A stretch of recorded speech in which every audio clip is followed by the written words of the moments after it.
Hola a todos, acá estamos de nuevo con un video, esta vez no va a ser en vivo, va a ser grabado porque la conexión de internet no nos favorece, así que por las dudas lo grabamos. Pero bueno, tenemos sus preguntas para hacerle acá a la doctora Brenda Viñas, que nos va a hablar de geriatría, ¿no es así? Así es, así es. Bien, bueno, me presento nuevamente, soy la doctora Brenda Viñas, soy especialista en geriatría, me vengo formando hace unos años en diferentes entidades, algunas de veterinaria y la mayoría de humanos, donde se traspolan algunos conocimientos, porque es una área relativamente nueva en veterinaria, la geriatría, ¿no? Y cuando hablamos de geriatría nos referimos al estudio de nuestros adultos mayores, considerando un adulto mayor aquel que aparentemente superó el 75% de su tiempo estimado de vida, lo cual es un poco arbitrario porque nunca sabemos cuánto vamos a vivir, pero en líneas generales es aquel paciente que ya está en un estado catabólico, ¿sí? Normalmente a partir de la tercera edad empezamos a perder algunas funciones y decimos que estamos como en resto negativo, ¿verdad? ¿Mm? Bueno, a mí particularmente me interesa todo lo que sean cambios que puedan afectar la farmacocinética. Bueno, en realidad hay cambios ¿Por qué en hables vos? todo.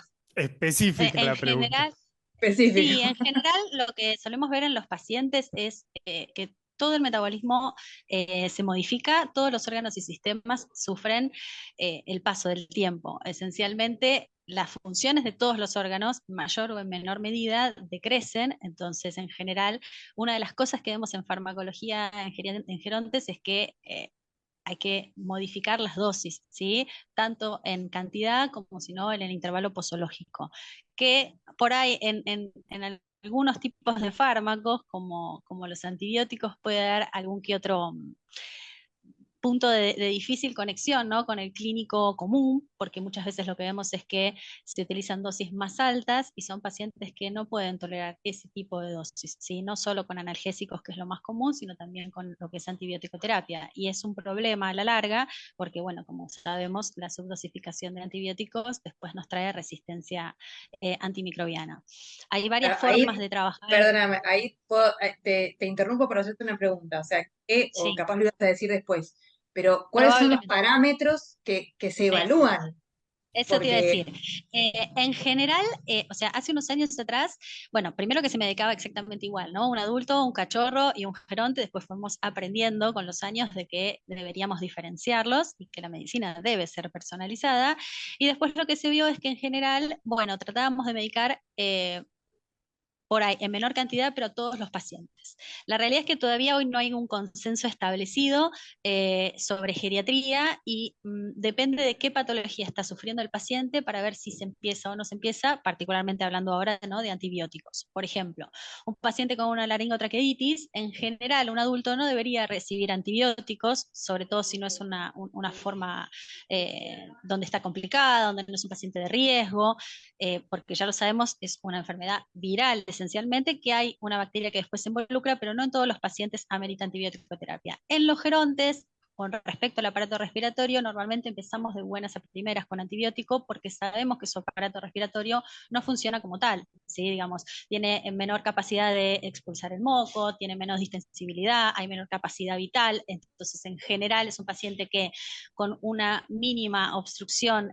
por ejemplo, en sus fosas nasales, es muy probable que genere después una bronconeumonía rápidamente. Entonces, en esos pacientes sí empezamos con antibiótico terapia y usamos las dosis estándar. Ahora, el problema viene con aquellas patologías donde son muy frecuentes en la vejez, por ejemplo, infecciones urinarias secundarias a falta de hormonas, como en muchas pacientes que están castradas, en pacientes que tienen problemas osteoarticulares o síndromes de motoneurona superior o inferior, digamos, problemas traumatológicos que generan que el paciente no pueda eh, moverse como usualmente se mueve y tiene sus barreras inmunológicas disminuidas. Entonces, en esos pacientes donde por ahí tienden a tener infecciones a repetición, lo ideal es no medicar por medicar, sino hacer las pruebas de rigor, ¿no? Por ejemplo, hablando del aparato urinario, un análisis de orina, un urocultivo con antibiograma y sobre todo con qué cantidad de unidades formadoras de colonia. No es lo mismo un paciente que tiene 25.000 unidades formadoras de colonia por un chorro medio que tiene más de 100.000. Y no todas son infecciones propias del aparato urinario, a veces son contaminantes. Entonces, en esos pacientes es donde uno tiene que evaluar qué cantidad de antibiótico, o sea, si amerita o no y qué dosificación. En general, deberíamos ir a la dosificación más baja dentro del rango, digamos, estudiado, que sabemos que tiene efectividad con la bacteria, ¿no? Suponete, qué sé yo, uno dice, no sé, una quinolona, una refluxacina, que por ahí, no sé, uno le da normalmente, no sé, de 5 a 10 miligramos kilo, bueno, usamos la más baja, pero ¿por qué? Porque esa medicación también tiene que metabolizarse en un sistema hepático y o renal que sabemos que viene deteriorado. Y en veterinaria no usábamos clearance como usan en humanos para saber cuánto puedo darle sin lastimarlo. La realidad es que estamos lejos, o por lo menos en Argentina estamos muy lejos de esa tecnología. Entonces, algunas cosas, lamentablemente, es bueno, ver el paciente en un todo, ver si justifica o no esa indicación y utilizar la menor cantidad de droga que me dé una respuesta, o sea, que sea sensible, que no me genere problemas a posterior. Si eso, digamos, es como en este momento un poco más artesanal, hasta que podamos saber exactamente cuánto podemos brindarle sin lesionar a un paciente. ¿Sí? Acá voy a hacer una acotación con respecto, por ejemplo, a lo que son las insuficiencias, porque en realidad el clearance, al menos deberíamos tener la concentración de creatinina urinaria y plasmática para poder estimar si realmente ese paciente tiene una insuficiencia renal que justifique modificar la Sí, dosis. Ya con la insuficiencia obviamente, hepática obviamente. es muy difícil, pero hay algo que me parece importante decir, es que en la insuficiencia hepática no nos vamos a guiar por la GPT. O sea, no es que vemos la GPT alta y ya No, asumimos que es insuficiente hepática, no, porque no, pasa porque obviamente. lo he visto, entonces digo, está mal dosificado. Si uno se guía por ese No, sí, valor para hacer para corregir un intervalo patológico, corregir una dosis, es incorrecto. Y el riesgo de dar a un paciente subdosificado es justamente, sobre todo en un paciente geronte que ya seguramente estuvo expuesto a antibióticos en otro momento de su vida, una resistencia que sea irreversible, digamos, exactamente. no haya nada. Por ahí, bueno, no hay cosas que uno ya las da por sabida, pero es cierto, vale tu acotación muy típica de docente, ¿no? Pero Sí. la GPT, la GOT, la FAS muestran estructura, ¿sí? No muestran funcionalidad hepática. Hay otras mediciones que deberíamos hacer para ver funcionalidad hepática y el hepatograma, los valores de hepatograma cuando salen fuera del rango, también uno los puede medir en leves, moderados o severos y no implican una insuficiencia del hígado, ¿sí? Digamos que no esté funcionando como tal. Sobre todo hablando del hígado. Lo que sí pasa a veces con la parte renal y que está en las últimas revisiones es que pensar que nuestro paciente puede tener alguna alteración renal solo esperando urea y creatinina es como que llegamos tarde. Ya sabemos que la orina es prioritaria, ya sabemos el SDMA, hay otras mediciones, pero también lo que se está evaluando es aquellos pacientes que por ahí simplemente tengan alguna anomalía ecográfica con todos los estudios de rigor normales, es un paciente que deberíamos tratar de no utilizar, por ejemplo, drogas nefrotóxicas, porque sabemos que en algún momento eso va a avanzar, ¿sí? Y también nos sucede, no digamos, en el área de especialidad, sino desde los más cachorrones, ¿no? Que cuando hablamos de castraciones, por ejemplo, preventivas, bueno, nada, muchas veces o no se hacen prequirúrgicos o el paciente no estaba bajo fluidoterapia, por ejemplo, y no sabemos cuánto va a impactar eso. No importa que dure 5 minutos, sobre todo no hablando de castraciones de gato macho que sabemos que son bastante rápidas, el impacto sobre esa nefrona va a quedar y en algún momento va a mostrar el coletazo. Empezar a pensar de esa manera, ¿no? Como para que los pacientes cada vez estén más tiempo con nosotros y de la mejor manera. ¿En qué momento? Porque hay ciertas especialidades donde a veces es más sencillo saber cuándo hay que derivar. Un nefrólogo, digo, hay momentos donde para el clínico es más sencillo decir esto lo voy a derivar con un cirujano, esto lo voy a derivar con un nefrólogo, un nefrourólogo. ¿Cuándo o qué situaciones, si querés podemos Sí. separar perro y gato, pero en qué momentos pensás que es importante para el clínico saber que debería hacer interconsulta o derivar a un gerontólogo? Mira, a mí en general me suelen derivar, bueno, los pacientes que están más achacados, por supuesto, viejitos, sobre todo pacientes traumatológicos y pacientes con déficit cognitivo es como lo principal. Pero para responder lo que me preguntás, me parece que a medida que pasan los años y llegamos, ¿no? Ahí podemos hablar de cuándo decimos que un paciente es geronte, ¿no? Pero amerita una consulta, aunque sea anual, como para ver dónde estamos parados. En general, nosotros los gerontólogos hacemos estudios específicos para las edades de diferentes, o sea, utilizamos diferentes métodos complementarios para poder decir, bueno, si está envejeciendo como corresponde o no, y trabajamos en conjunto con clínicos que obviamente tienen un grupo etario mucho mayor de pacientes, entonces quizás, digamos, por ahí los análisis clínicos que uno suele pedir son como estándar y la realidad es que nosotros pedimos otro tipo de cosas porque sabemos por dónde tenemos que buscarlas, pero te diría que en líneas generales cuando tenés un paciente mayor, ponerle en caninos a partir de los 7 años, tranquilamente podrías hacer una consulta anual y siempre estar en contacto con el clínico, ¿no? Que es el que está día a día con el paciente. A veces lo que a mí me pasa como gerontólogo es que muchos pacientes no tienen su veterinario de cabecera, es bastante frecuente que no tengan veterinario de cabecera, o muchas veces lo que me sucede es que muchos propietarios quieren hacer muchas cosas por ese perrito o ese gatito que está mayor y y como que del otro lado a veces escuchan esto de, bueno, pero no te preocupes porque ya es viejito, bueno, pero es porque es viejito, ¿no? Y se puede envejecer mejor de lo que estaría envejeciendo ese paciente y uno puede trabajar sobre múltiples áreas, ¿sí? A mí me parece que es prioritario trabajar sobre el dolor del adulto mayor, que muchas veces no se ve y pasa desapercibido, trabajar sobre la parte traumatológica, no es lo mismo un caniche que no se puede incorporar, que un ovejero le manda 40 kilos, sabemos cuál es el destino de este paciente y cuánto tiempo uno puede sostenerlo. Entonces, a veces me pasa que termino yo indicando una fisiatría o acupuntura o la terapia que considere en ese momento, porque lo que quiero evitar es que justamente me quede postrado el paciente, ¿no? O sea, llegar al paciente postrado y es muy difícil de poder volver para atrás, ¿sí? Porque la postración trae múltiples complicaciones, ¿no? Lo más sencillo, lo más visible es la escara, pero después se le suma la sarcopenia, que es muy difícil de trabajar, la disbacteriosis en general, digamos, hay un SIBO por no poder movilizarse el paciente, digamos, se van sumando muchas cosas y a mí me llega por ahí con el adulto mayor que no puede no se puede incorporar y no quiere comer, ¿no? Digamos, llegar a ese punto estamos llegando más tarde, ¿sí? Y por supuesto trabajar sobre lo que es tener estimulación cerebral. Hay muchísimos pacientes que podemos empezar a ver, que se empiezan a perder, podemos estimularlos cognitivamente a través del juego, un juego apropiado para la edad y para ese tipo de paciente en particular, pero no quedarnos en, bueno, nada, porque es viejito ya no juega, eso por ahí lo sabemos más de felinos, pero los caninos también juegan y adaptan su juego de acuerdo a la edad. No le voy a tirar la pelota y hacer un juego de impacto, pero sí puedo hacer un juego de búsqueda o con una alfombra olfativa o a través digamos, de diferentes dispositivos que uno puede hacer o que puedes comprar y el paciente, incluso si no se puede mover mucho, no se puede trasladar, se siente feliz y se siente conectado y entonces quiere seguir perteneciendo a su manada de humanos, ¿sí? Para que no se recluya. Y por supuesto trabajar sobre la nutrición del adulto mayor, sobre todos, ¿no? Pero principalmente.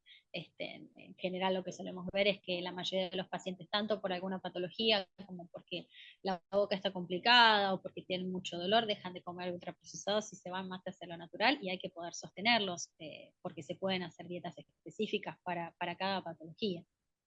Bren, perdón, pero ahí te dijiste algo que como persona que hace cirugías me saltó para hacerte una pregunta que me lo hacen un montón y a veces es un tema bastante, no sé si controversial, pero entre los clínicos se habla mucho, que es el tema A del ver, detartraje o lo que comúnmente es igual. Como sí, es para Betes este video, podemos hablar un poco más técnico, pero el detartraje, la sí, limpieza de dientes con lo que empezamos a hablar un poquito al principio, que todos los riesgos son mayores cuando el paciente es geronte y es esa, a veces es esa dicotomía que tiene el clínico de le doy la información al propietario, pero también hay que informarle que los riesgos aumentan, pero también los sí. riesgos de patologías con una boca complicada también son mayores. Entonces, ¿tuviste alguna vez esa dicotomía o cómo manejás explicarle a los propietarios o cómo manejás esa información que puntualmente con el tema de tartraje, limpieza de dientes, suma problemas para el clínico al manejarlo. Capaz vos tenés Sí, en general, herramientas. o sea, en general la gente tiene miedo, obviamente, y la mayoría de los clínicos también tienen miedo de tener que anestesiar un paciente, un geronte. Si bien los riesgos quirúrgico-anestésicos se incrementan con la edad, hablando de un paciente mayor sano, ¿no? Se incrementan por el simple paso del tiempo.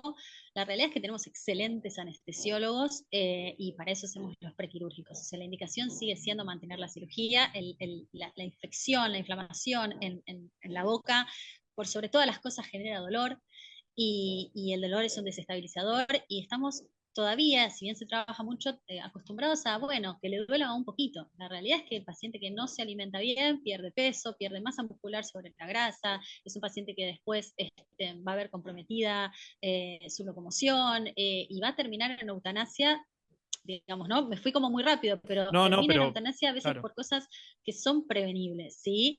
Podemos ir más atrás sobre por qué también normalizamos los veterinarios que nuestros pacientes tengan esta enfermedad, eh, ¿no? Digamos, determinadas odontolitiasis, pero la idea es siempre operarlos. ¿Cómo comunico yo? De la misma manera que les estoy comunicando a ustedes, ¿no? Digamos, sabemos que hay riesgos, para eso hacemos los prequirúrgicos, si el paciente no está estabilizado, se estabiliza, pero hay que limpiar la boca, hay que sacar las muelas que están fracturadas o que duelen y aplica a todo tipo de cosas que haya que hacer en el adulto mayor. A mí lo que más a veces me sorprende es encontrar pacientes que por ahí tienen un famoso lipoma con una PAF compatible con lipoma del tamaño de un chihuahua pegado en el hombro.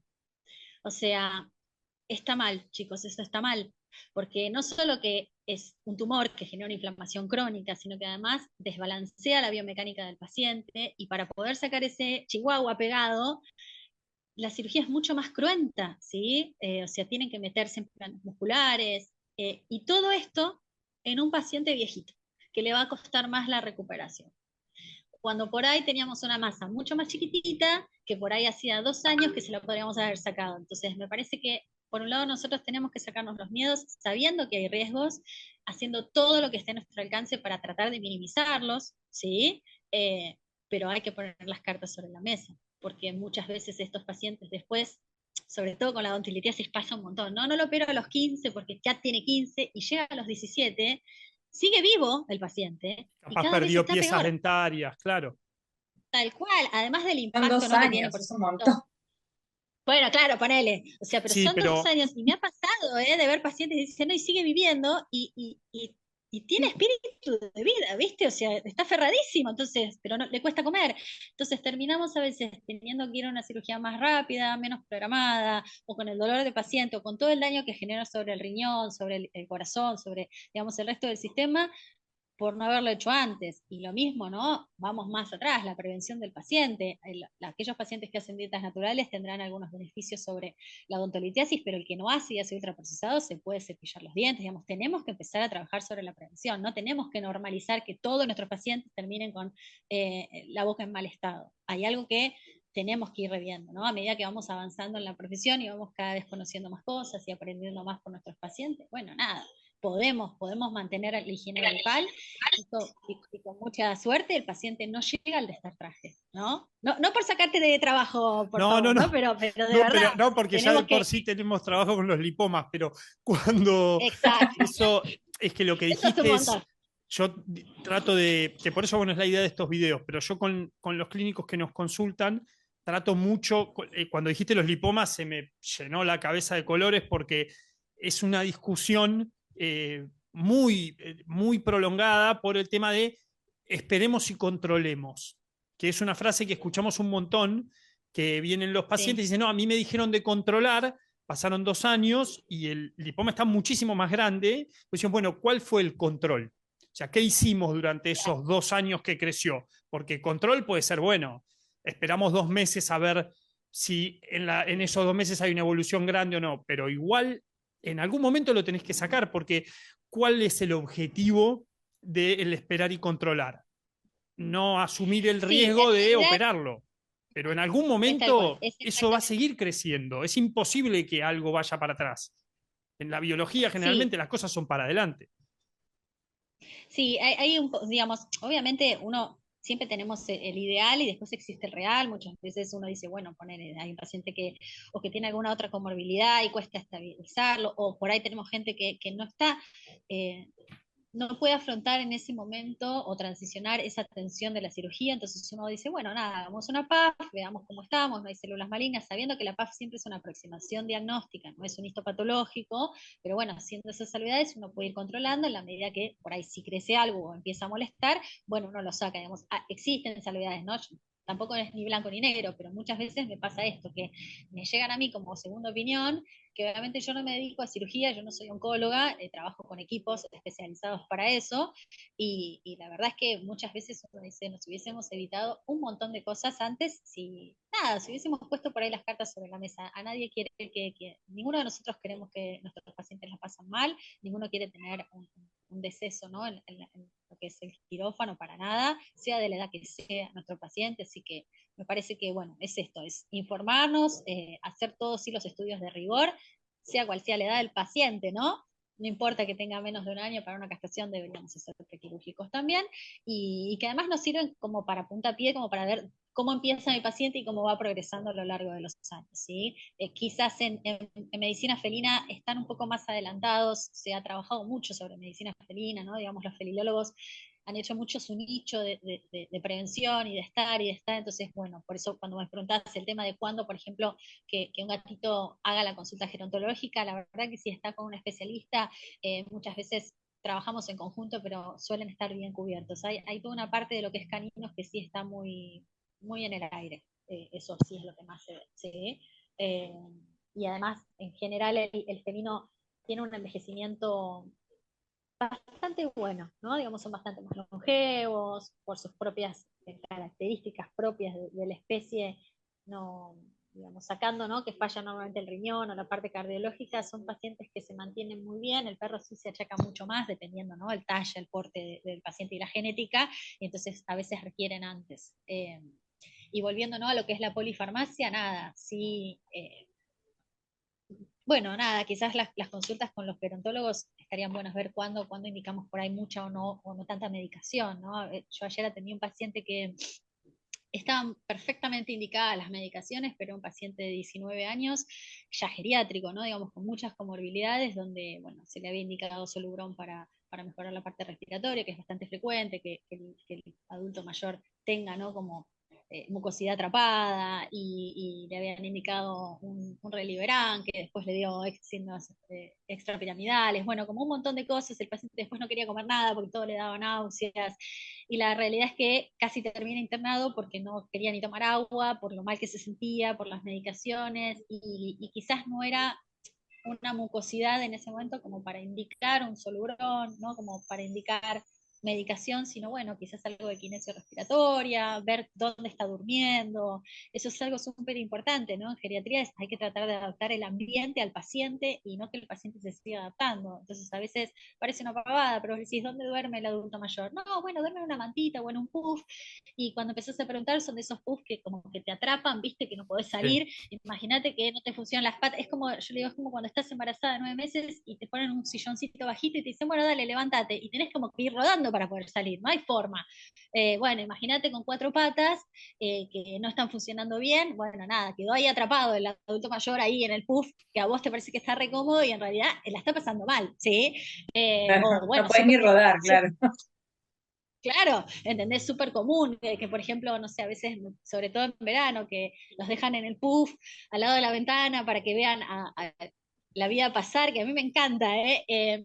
Y después le da un golpe de calor, porque, claro, no se sabe mover muy rápido, no puede moverse muy rápido, ¿no? O sea, es como empezar a pensar en esto, ¿no? Como nos pasa en humanos, decir, che, veamos que miremos a este adulto mayor que nos ha acompañado toda la vida, ¿no? Y que la verdad que con un poco de suerte y con medicina puede llegar muy, muy bien a esos últimos años. Bren, y al principio de la charla nombrabas algunas cuestiones de eh, prevención o cosas que se pueden hacer durante la vida del animal o incluso cuando es cachorro para evitar o tratar de disminuir los problemas cuando son adultos. ¿Se te ocurre Sí. algún ejemplo o algo que capaz ves que quedó de hace muchos años o que los clínicos estemos haciendo, no sé si mal, pero digo, que se haya actualizado de cosas que se pueden hacer para prevenir algunos problemas. No sé, o el primer ejemplo que se me ocurre son castraciones tempranas, que a veces también eso era un tema que se discutía un montón. Sí, sigue en discusión la castración temprana. eh, Personalmente siempre digo que por lo menos tengan un celo nuestros pacientes, porque lo que a mí me toca después es ver todas las incontinencias por falta de estrógenos, ¿sí? Y que en general se suma a veces un sobrepeso y esa falta de estrógenos impacta en otras partes también. Me parece que lo que yo rescataría como tres cosas muy sencillas de prevención que ya lo hacemos la mayoría de los veterinarios es análisis clínicos, incluyendo obviamente un análisis de orina que por alguna razón quedó olvidado, es barato, o sea, incluso si no querés eh, estar encima del paciente, digamos, si vos sos un paciente indócil o si se estresa mucho la gente, una muestra de orina para medir una orina completa, un UPC, son como dos cosas muy sencillas que hablan a grandes rasgos cómo está el metabolismo del paciente y que se adelantan incluso muchas otras patologías que después las vemos. O sea, un análisis de orina mínimo anual, como mínimo y desde cachorrones lo podemos hacer a partir de los 4 meses, que ya concentra la médula, ¿no? Digamos, con cierto criterio médico. Pero análisis de sangre o análisis en general clínicos, una vez por año deberíamos empezar a instaurarlo. Yo hablo desde la capital y sé que en todo el país a veces no tenemos todas las posibilidades que tenemos acá, pero de a poco se puede ir formando porque salva vidas a lo largo, ¿no? Eh, Trabajar sobre lo que es entender que nuestros pacientes son cuadrúpedos, ¿sí? Y que muchas veces los antropomorfizamos y entonces después eso lo pagan ellos, ¿no? Digamos, el subir y bajar de las camas, el usar los collares, el estar tironeando, hacer juegos que sean de impacto. Parece como que soy mala onda, pero se puede hacer todo de una mejor manera y de última tomar la consulta con el veterinario, ¿no? Digamos, bueno, qué tipos de correas son las mejores, qué tipo de pretales son los mejores, si tenemos que poner un bozal, cuál es el mejor. Parecen cosas muy sencillas, pero que muchas veces cuando llegan al consultorio la gente no lo sabe, no sabe o no le parece que sea tan grave porque mientras tiene 5 o 6 años nuestro perro, bueno, nada, no vemos nada. Y cuando tiene 7, bueno, es lógico que esté medio duro, y la realidad es que no tiene por qué estar duro a los 7 años, ¿sí? O a veces no, ni siquiera les llama eso la atención, sino que por ahí sobre todo se ve muchas veces en hembras que tienen, ¿no?, pérdidas urinarias y están relacionadas a un dolor lumbar muy importante y que por ahí nunca los revisaron o no lo vieron y bueno, sí, cuando empezás a preguntar, corre, hace agility, Dix Dog, bueno, nada, ¿no? Como hacernos un poco más amigos a los veterinarios de un montón de disciplinas que están en paralelo a la veterinaria, ¿no? Digamos, a la medicina, pero que impactan de lleno. Ni hablar esto, ¿no?, que hablé de recién de los deportes, sobre todo que hacemos en caninos, cómo impactan a nivel traumatológico. Sí, son muy buenos cognitivamente, pero bueno, hay que saber laburarlos. Y después creo que la principal causa, o una de las tres causas de eutanasia en gerontes es el déficit cognitivo. Sepan que hay cuestionarios que uno puede hacer, los podemos repetir cada 6 meses, se los pueden bajar, digamos, yo por ejemplo uso mucho el DISHA, pero hay un montón de cuestionarios que evalúan cómo está cognitivamente nuestro paciente y eso se lo mandás para que lo haga la gente en su casa, que lo vaya actualizando cada 6 meses. Yo siempre pido que lo hagan junto o sea, no solo una persona, sino varias, porque a veces lo que ve uno no lo ve el otro y viceversa, y después uno toma un control pertinente, o sea, lo citamos, lo miramos, vemos puntuación y vemos dónde podemos reajustar, sobre todo porque este tipo de cuestionarios nos marcan muy bien qué parte nos está fallando. Antes de llegar al viejito que no duerme ni deja dormir, ¿sí? Porque es difícil de tratar. Hay tratamiento para eso, pero es difícil ya cuando tenemos un deterioro donde hay alteración del ciclo sueño-vigilia, la verdad que es mucho más complicado, ¿sí? Y uno lo sostiene un tiempo y después, obviamente, como una persona común y corriente, está fatigado de no dormir y bueno, ahí empieza, ¿no? Como el principio del fin, ¿no? Y la última que tengo yo, que me habían mandado por Instagram, es que lo nombraste un poco, pero gerontes y desparasitaciones. Nombraste al principio un poquito de tener cuidado en la utilización de fármacos cuando los animales son gerontes, ¿cómo te manejás con las desparasitaciones, los coproparasitológicos, las desparasitaciones empíricas? ¿Cómo te manejas con eso? Sí, en general indico mucho análisis de materia fecal por flotación, en seriados y también en fresco. Yo tengo algunos pacientes, como una de mis líneas de trabajo es nutrición, tengo muchos pacientes que hacen dietas fisiológicas, entonces están más predispuestos por ahí a otro tipo de parásitos que quizás con una de flotación simplemente no salen. Suelo indicar bastantes. Creo que las desparasitaciones siempre tienen que ir en el contexto. Si mi paciente está inmunosuprimido o si vive con una persona inmunocomprometida, ¿sí? O que está en un tratamiento, siempre voy a priorizar ese núcleo y esa familia donde está el paciente, entonces podemos hacer desparasitaciones empíricas de amplio espectro en general. Si no me utilizo, suelo indicar mucho análisis de materia fecal, pero depende de dónde viva el paciente, con quién convive el paciente. O sea, yo tengo pacientes que por ahí viven con una señora mayor que está en su departamento 24/7, la posibilidad de que esté parasitado es como muy baja, entonces hacemos un análisis de materia fecal y no molestamos la microbiota intestinal, ni molestamos al hígado para que labure por demás, pero depende de dónde estoy. Tengo una casa con las mismas condiciones, pero que la visita a su nietita de 2 años o que la señora está en tratamiento quimioterápico y ese paciente va a ir a desparasitación porque es mi obligación desde salud pública protegerlo. ¿Sí? Y yo lo que siempre le explico a la gente es, no es que es una cosa o la otra, o sea, podemos hacer todo, pero lo que tiene que quedar claro es que, sobre todo hablando de zoonosis, cuando nosotros protegemos a nuestro paciente, protegemos en anillo a todos los que están dando vueltas. Y nosotros no sabemos qué es lo que le pasa al vecino, vecino perro, vecino gato, vecino humano. No sabemos cómo está inmunológicamente. Entonces, la idea de esto es poder cuidarnos entre todos. Después puede ir particularmente y decir, bueno, mira, este perrito tiene tal alteración o este gatito tiene tal otra, bueno, es preferible no darle, o pacientes epilépticos o convulsivos, pero dice, bueno, si podemos evitarlo, lo evitamos y hacemos análisis de materia fecal. En líneas generales, trato de mandar mucho análisis de materia fecal de diferentes formas, también a veces hago 3 días fresco, eso depende de dónde viene el paciente y depende de la familia también.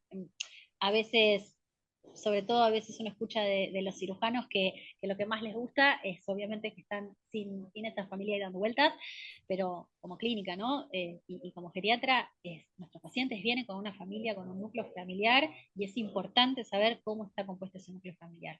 No solo por la prevención de enfermedades, sino por cómo vive ese paciente que sí es nuestro.